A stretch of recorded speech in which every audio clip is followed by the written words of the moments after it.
যে সারা বাংলাদেশে উপজেলা পর্যায়ে শিক্ষার যে উন্নয়ন হয়েছে, আপনার 1991 সালে শুরু হয়েছিল এটা নুরাট প্রজেক্টের মাধ্যমে।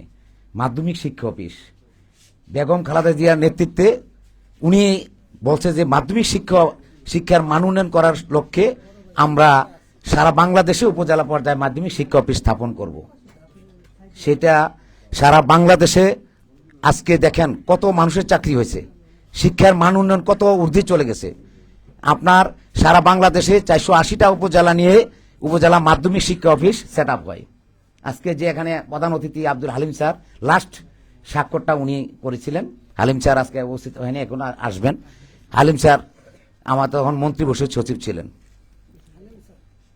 তো সারা বাংলাদেশে আজকে মাঝখানে এই সবাই বলতো এটা বিএনপির প্রজেক্ট, বেগম খালেদা জিয়ার প্রজেক্ট, যার কারণে অনেক লাঞ্ছনা বঞ্চনা গেছে।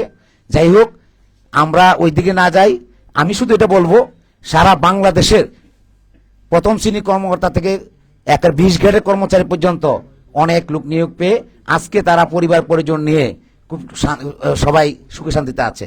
সেই ক্ষেত্রে সবাই এই বেগম খালেদা জিয়ার সাবেক 3 বারের প্রধানমন্ত্রী মহোদয়ের বিদায়ের আত্মার মাগফিরাত কামনা করছে। এবং সারা বাংলাদেশে 480টা উপজেলায় ম্যাক্সিমাম এ পর্যন্ত তথ্য অনুযায়ী স্যার প্রায় 313টা উপজেলার পপারে যে মসজিদ, আপনি তো স্যার জানেন উপজেলা পপারে মসজিদ থাকে, প্রত্যেকটা মসজিদে উপজেলা মাধ্যমিক শিক্ষা অফিসের উদ্যোগে মিলাদ মাহফিল হয়েছে স্যার। আমরা যেহেতু সারা বাংলাদেশে একটা নেতৃত্ব দিচ্ছি, সারা বাংলাদেশ থেকে এই তথ্য অনুযায়ী 313 আজকের দিন পর্যন্ত 313টা উপজেলা পরিষদের মসজিদে ইউনূস স্যাররা উপস্থিত ছিলেন ওই অনুষ্ঠানে। তো আমরা কথা না বাড়াই, স্যারের কথা শুনবো। আমি আজকে সবাই উপস্থিত হওয়ার জন্য সবাইকে আন্তরিকভাবে কৃতজ্ঞ ধন্যবাদ জানাচ্ছি এবং বেগম খালেদা জিয়ার রুহের বিদায় আত্মার মাগফিরাত কামনা করছি। আল্লাহ যেন তাকে ব্যস্ত নসিব করেন, সর্বোচ্চ দান করেন।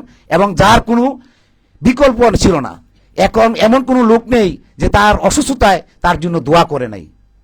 এবং তার মৃত্যুতে তার প্রমাণ করেছে বিশ্বের শ্রেষ্ঠ জানাজা নামাজ উপস্থিত হয়েছিলেন বেগম খালেদা জিয়ার নামাজে। আল্লাহ তাকে ব্যস্ত নসিব করুক। সবাইকে ধন্যবাদ। আসসালামু আলাইকুম।